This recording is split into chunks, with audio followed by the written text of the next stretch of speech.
What's up, everybody? This is Dr. Zeb, your everyday life coach, and I provide you with practical tools for daily living so you can transform tomorrow today. Listen, it's been a long time since I've been with you, and it has been an interesting couple of months, and really just needed a break to kind of reset myself and really prepare to not only come back to you with some even better content, but also be able to consistently continue this. And so I need some of you that follow us and that are connected to us to hold me accountable. I'm going to try to do 1 to 2 videos per week, and just grateful to be here with you and share what I think will be one of the most powerful videos I've ever recorded. We're going to talk about stop the car. And I know that makes zero sense now, but I want to help you figure out ways you can manage your emotions. But before we get into all of that, if this is your first time tuning into our channel, make sure you subscribe to this channel, like this video. Every time you like the video, it does something to the algorithms to ensure that more people can see the content. And that's really the goal of this channel. We want to empower and inspire as many people as we can so that they can transform tomorrow today. And that's our goal. That's always been our goal and will always be our goal. And so do us a favor and just hit that like video, hit that subscribe button so you'll be notified when we have all of this great content coming. Also, because I'm such a big proponent of personal development, I'm going to link right here at the bottom of this video in the description, the 28-day challenge. If you've never taken our 28-day challenge, it's a powerful challenge that allows you to use some words to really reset your focus and really reset your trajectory as it relates to your personal growth. And so it is so important that you guard your energy, right? You guard your spirit because I do believe this, that when your energy is right, it certainly attracts great things to you and magnetizes great things to you. And I, as a person who was really a big proponent of personal growth and personal development, it is by far one of the best works that I've created so far that I want to share with you. And again, it takes 28 days, but if you go through it, I promise you, you'll see some changes in your life. Now, I've been talking a long time. Let's get right into this. Stop the car. We're going to talk about the importance of managing your emotions. I've got to be very candid with you. I went through some things in my life where I really found myself emotionally just kind of spiraling out of control. And was certainly brought to my attention that my emotions, Zeb, you just need to get those things under control. And sometimes the things that we need to hear the most are oftentimes the most difficult things to hear. And so I'm very grateful for that feedback. But, so really through therapy work and then just really a lot of personal development. My therapist, tries to kick me out. She doesn't really, I'll reach out to her for a session. She'll be like, what do you need me for? And it's so crazy.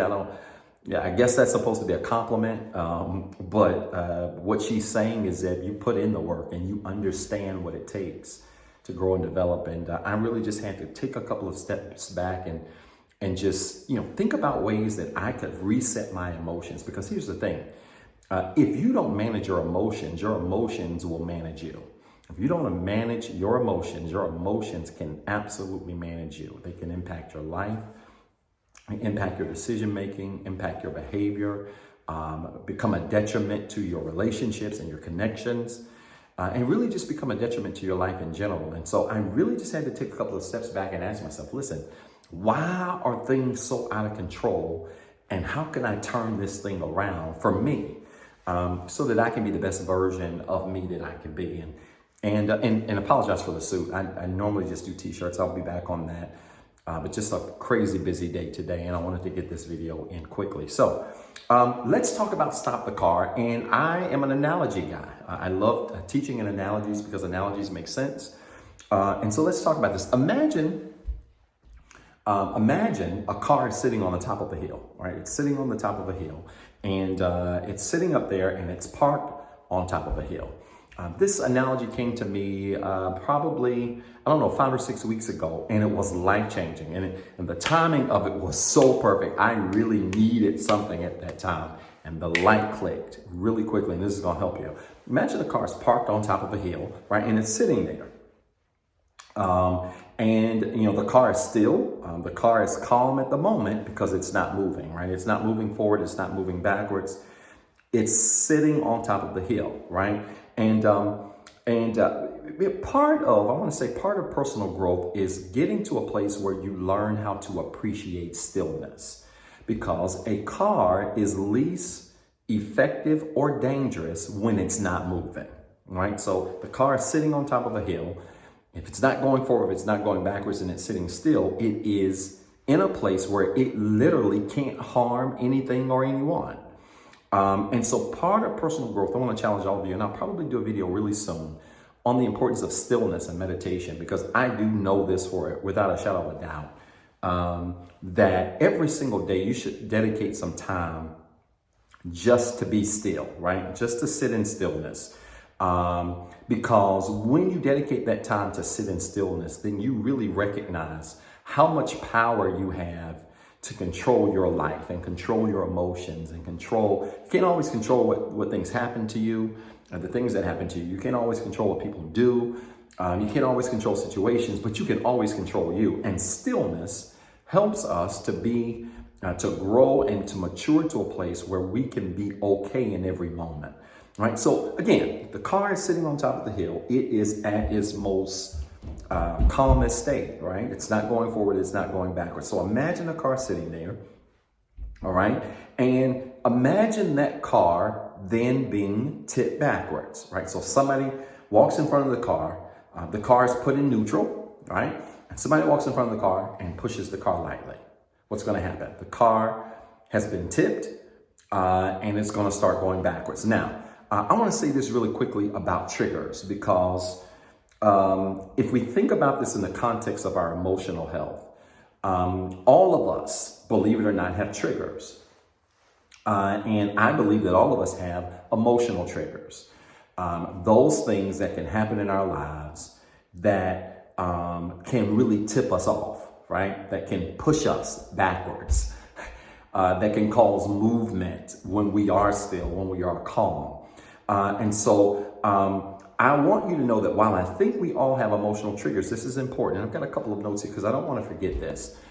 While we all have emotional triggers, I think it's important to understand that emotional triggers are powerless when the wounds have been addressed, right? When your emotional wounds, when your childhood wounds, when any wounds that you possess have been addressed, then emotional triggers all of a sudden don't have as much authority as we give them. And again, I think trigger is one of those words that, really has become sexy in today's time. People talk a lot about triggers. And I don't think people really understand how triggers work.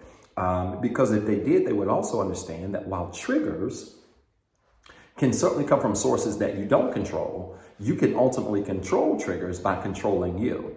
And we control ourselves by learning how to be still, by learning how to be present, by learning how to heal in spaces that tip those triggers off. Because again, a trigger is just a wake-up call to a wound that has not been healed. Again, a trigger is a wake-up call to a wound that hasn't been healed. So when somebody says something to you that tips you off, sometimes it's less about what they said, and it's really more about what it woke up inside of you that you have not addressed, right? Why did that comment really drive you, so nuts and cause you to start throwing chairs and whatever else? What really caused you to just snap and lose it?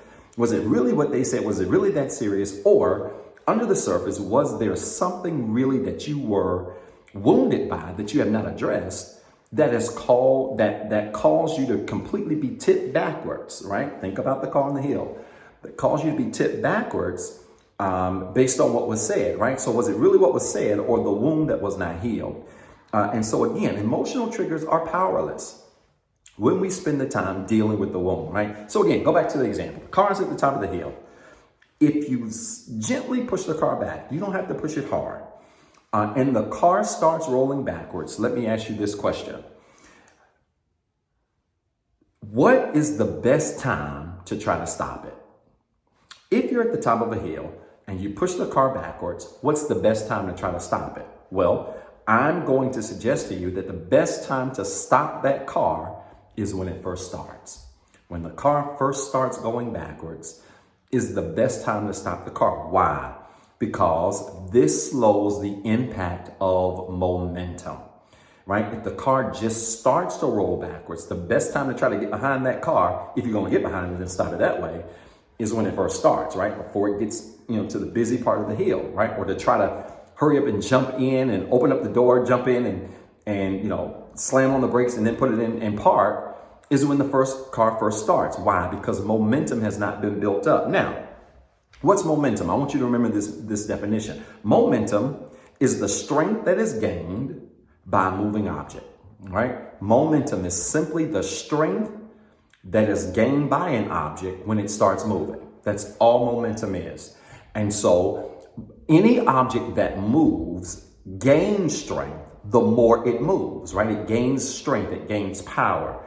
And so this is important to know, because when we think about momentum in the context of our emotions, and the car really being our emotion that's going backwards, right?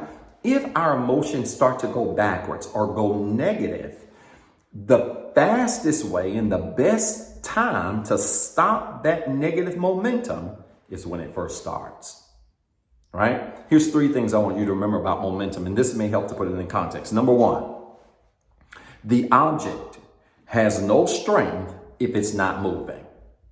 The object, right? If we said that momentum is the strength that an object gains by moving, then understand this: an object, number 1, has no strength if it's not moving. So if your emotions aren't moving in a negative direction, it has no strength. Now, if it's moving in a positive direction, it can have strength. But if it's not moving backwards, if your emotions aren't going backwards, it has no strength. And this is a rule of momentum, right? If an object is not moving, it absolutely has no strength, right? And so if we then look at our emotions as the parked car, this is going to all make sense in a second. If we then look at our emotions as the parked car, and if the car going backwards is representative of our emotions being negative, then we don't have to worry about our emotions getting out of control if we can stop that car before it gains additional speed going backwards, right? So that then if you are if you're in a bad mood or something happens to you that really upsets you, the best time to stop being upset is when it first starts. Now, you got to feel your emotions. I'm not suggesting to you all you just cut your emotions off, because if you attempt to cut them off and not let them run their course, then that can actually do more damage than help, right? Allow it to run its course, but it shouldn't run its course for hours. When those negative emotions first come, you got to sit with those emotions. Go get you some privacy. Sit with those emotions. Breathe through those emotions. And when those emotions stop, take a couple of deep breaths, sit still, regather yourself so that you can stop the momentum of the car going backwards. All right. Here's the second thing I want you to remember about momentum. And it's this: the object has limited strength if it's barely moving, right? The object has limited strength. Your emotions have limited strength if they're barely moving. So, do negative emotions have strength? Of course they do. Do they have a lot of strength if they're barely moving? No. Which goes back to what I said in the beginning. If your emotions are the car, the quickest time and the best time to stop the progress of negative emotions is when the car first starts rolling. Because yes, it has some strength. It is moving. It's no longer just parked. So your emotions aren't just still. Now you're going backwards. Now you're upset. Now you're bothered. Now you've been triggered by something. But the best time to get it under control is when it's barely moving. All right. So that's the second rule of momentum we know. And here's the third one. And this is important. And I don't want you to forget this one. The object is nearly impossible to stop if it's really moving. All right. The object is nearly impossible to stop if it's really moving, which means that car starts tipping. Go to the example. It's on the top of the hill and starts tipping backwards. And you don't catch it when it first starts moving. And then maybe it's moved for 5 or 6 seconds and you still don't catch it. By the time that car gets down further, maybe towards the middle of the hill, it is in full motion And guess what? You're not going to stop that car. The only thing that's going to stop that car is the impact of the crash when it gets to the bottom.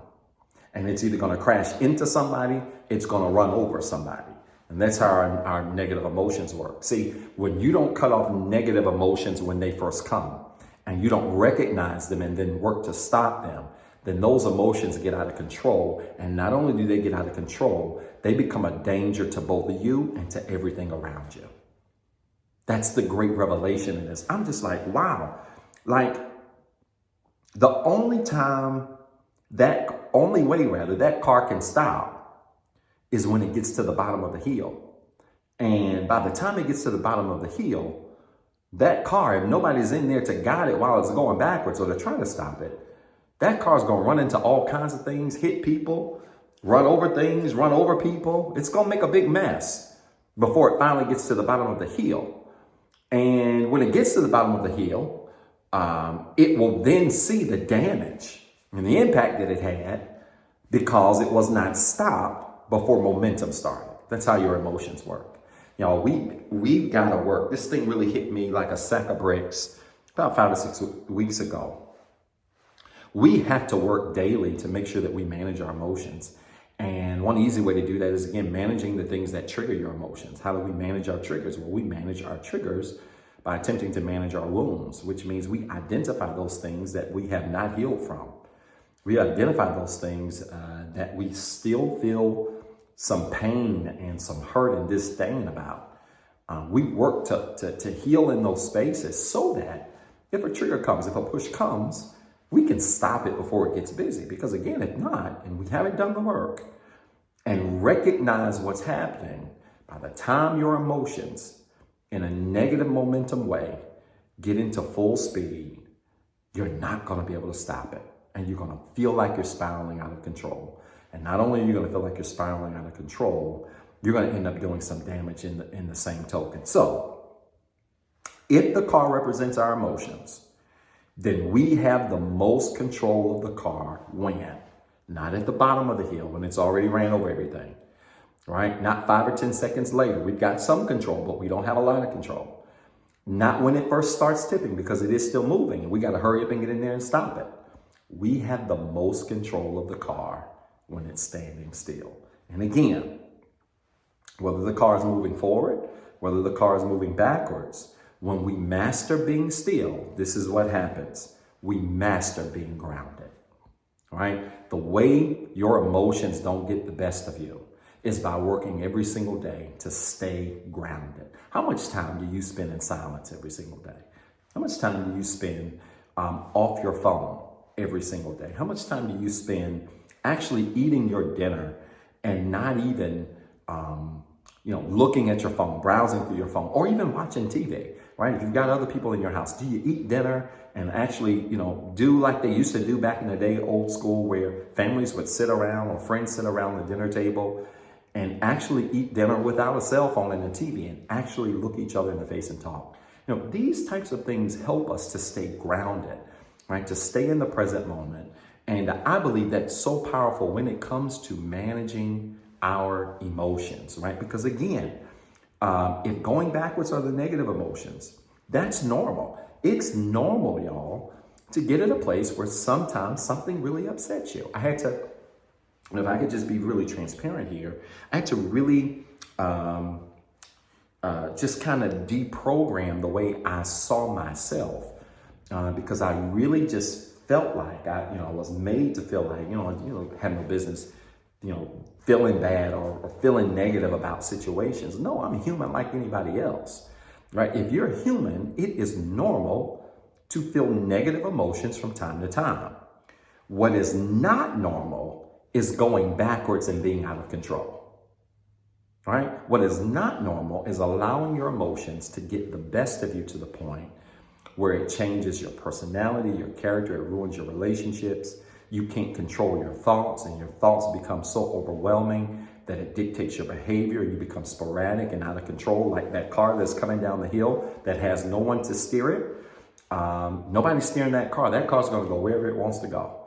And that's how your emotions work. When they are negative, they have spiraled backwards, and they've spiraled in great momentum. See, momentum is a very powerful force because, again, the longer you allow the car to roll without stopping it, the stronger the car gets. And the longer you allow your negative emotions to spiral out of control, the more out of control the car gets. And listen, this not only applies, believe it or not, this not only applies to emotions, this applies to other things like depression, anxiety.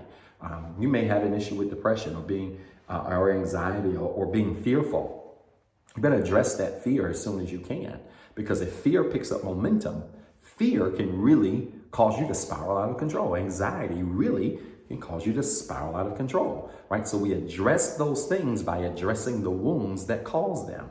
And so you've got to be careful there. Now, I believe in practicality. Let me give you 3 practical ways or 3 practical things you can do in your life to learn how to stop the car in your life, right? We already know that stopping the car means stopping your negative momentum, right? Stopping your negative emotions. Stopping yourself from spiraling out of control from an emotional standpoint.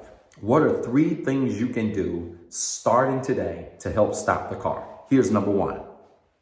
I want you every single day to find some time to be still and quiet.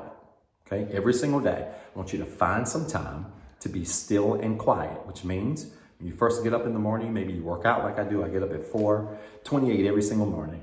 One of the first things that I do is I pray. And after I pray, I use the restroom, I get myself together, I get dressed.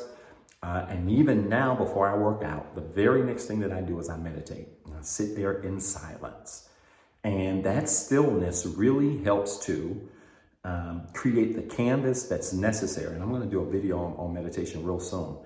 But it helps to create the canvas that's necessary for your mind and your emotions to be at a grounded place. And so every single day, you need to find some time to be still and to be quiet, because it will go a long way to help you staying grounded, but it will go a long ways to helping that car, which are your emotions, that represents you and your emotions. It will go a long ways in helping that car to stay grounded where it is and to stay still. Here's the second thing you can do. I know some of you are going to struggle with this. But the second thing you can do is take some time to unplug from technology.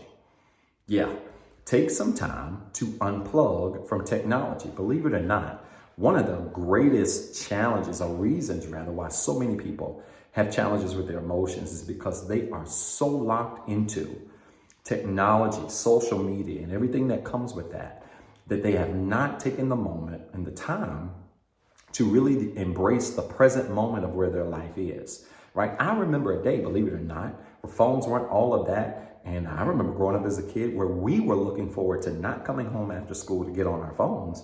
We're actually looking forward to coming home from school to do our homework and then go outside and play, right? And so take some time to kind of take a step back from technology. You'd be amazed what would happen if you just turn off your alerts from social media, right? If you put yourself on a social media kind of fast where you say, hey, I don't use social media every day, but I'm only going to check it once in the morning, once in the afternoon, and once at night, right? I know that may be a lot for many of you. And maybe you're saying, hey, Dr. Zeb, I've got a business. I got to be on social media. Well, use social media and only use it for business. But let's be honest. Even most of us that use social media for business purposes will find ourselves scrolling and scrolling and scrolling and scrolling in ways that have nothing to do with business. Why? Because it's easy to get out there. And it's easy to, when you get out there, to continue to stay on social media and just spend so much time. All right. And so find some time to take a break from social media from time to time and really unplug from social media, or even your cell phone. When you go to dinner, cut your phone off, right? When you're hanging out in spaces, it's okay to take a break from technology. It'll do a whole lot to help clear your mind and keep you emotionally balanced. Here's the third thing I want you to think about doing, and that's called going on a mental diet. One of the things that I've done, and this is, as I'm recording this video, I think this is day 20, this is the wrong notebook. I think this is day 22 of my mental diet.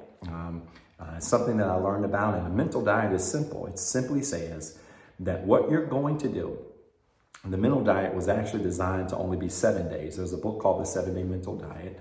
But it's only designed to be 7 days. But I say, you know what, I'm going to run my diet at least 30 days, because I know from research that it really takes about 30 days for a habit to be established. But the mental diet says every single day for 7 days minimum, all I'm going to do is think positive thoughts. That's it. That's all it is. So the same way you go on a food diet where you don't eat certain foods, you don't consume certain foods, on a mental diet, you don't consume negative thoughts. You don't entertain negative thoughts. You don't even speak negative things, right? And it's so crazy, right? You go on a mental diet, it's just like being on a regular diet. When you make up your mind, hey, I'm going to only eat the right things, and somebody comes to work with some Krispy Kreme donuts, right? And it completely throws you off because you want to eat the donuts. And it's like, man, nobody offered me donuts until I decided to go on a diet. Now everybody wants to offer me donuts and offer me lunch and take me to eat great greasy food. And I love pizza and take me to go have pizza.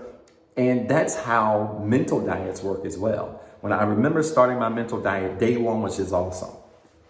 Day 2 was just crazy. Like it literally just, it was like negativity was looking for me, and I hadn't bothered nobody, literally. I hadn't bothered nobody, wasn't trying to harm nobody, and just negativity was just flying at me, and I had to fight the urge to be negative back. I had to fight the urge to allow negative emotions to overtake me. And I'd already come up with this concept of stopping the car. And so I remember when that day happened, I remember this very vividly. I thought about this example and I said, you know what? Nope, I'm stopping the car. I'm not going to even let this get down to the bottom of the hill. It's tipping a little bit. I feel myself trying to get upset. I feel myself trying to get angry. I feel myself wanting to defend myself. No. We're going to stop the car. We're going to stop the car, and we're going to stop it before we have too much momentum, and we can't stop it before it crashes at the bottom of the hill. And so a mental diet is powerful. You literally say that for those 7 days minimum, you're going to monitor your thoughts from the time you wake up to the time you lay down. Again, when you start, it's going to be easy. It's going to feel great, just like a regular diet. But there are going to be some days where things are going to happen that are going to try to challenge your thoughts and try to cause you to think negatively. And you've got to then begin to exercise power over your mind, to exercise power over your thoughts. I believe in this. Philippians 4:8 tells us to be anxious for nothing, but in everything through prayer and thanksgiving, make your requests be known unto God. But then it continues on by saying, whatsoever things are lovely, whatsoever things are pure, whatsoever things are honest, whatsoever things are just, whatsoever things are of good report, if there be any virtue or praise, think on these things, right? And that's the mental diet, right? When we dedicate our mind to think about powerful, positive thoughts, to only see positive things or positivity in people, to only see positivity in our job, to only see positivity in our spouse or the folks we're in relationships with, to only see positivity in our friends and our family. When you make that conscious decision, you would be amazed at what that does to keep you emotionally balanced. I'll be honest with you. Yeah, I've had some crazy things happen over the last couple of weeks, but it has not shaken me. After about that, I would say 10 or 11 or 12 day mark, been solid as a rock. And it feels great here to be able to say, you know what? I think I finally got my emotions in check to a point where, yeah, things are going to happen. You can't stop things. You can't stop people. There's certain situations you can't stop, but you can always control the car. You own the car. Why? Because you are the car. You own your emotions. Why? Because you own your emotions, right? And so when you understand that you own the car and the car represents your emotions and you own your emotions, then you also, through meditation, through stillness, through mental diets, through disconnecting sometimes from social media and technology and all of those things to really stay grounded and centered and present in every moment that you are, then all of a sudden things will happen to you and you become the most positive person in the group. I'll end with this. My team members were laughing at me because I had this very bad habit. I used to rather have this very bad habit of just talking about how ghetto my job was sometimes. And my boss even knows this. You know, I'd be on calls and would just, you know, they would be like, you know, Dr. Talley, you know, tell us a little bit about your area. And I would start talking and then say, yeah, this happened and it was real ghetto. And people would be on the call just dying laughing. I was dead serious. But that was negative. And you know what happened? The more you call something ghetto, guess what happens? The more ghetto it becomes. The more you call somebody crazy, guess what? The more crazy they become. The more you call somebody silly, guess what? The more silly they become, right? Our words have incredible power. But ever since being on this mental diet and really just managing my thoughts and getting my emotions back balanced. Not only do I feel better and I believe look better, it's weird now. Stuff that I used to call ghetto, I'm just like, oh, it's all good. They're okay. I'm finding myself extending grace in spaces where I never extended grace before. I'm finding myself seeing the positive in situations and people that I never saw the positive in before. Why? Because that's what happens when we learn how to manage our emotions. Let me tell you, to have negative emotions again is human, but you got to work as hard as you can to try to stop the car before it builds momentum and spirals out of control. If you can do that, I promise you, you're going to be positioned to be able to manage your life in a much more significant way. Listen, if you like this video, do me a favor. Would you like the video?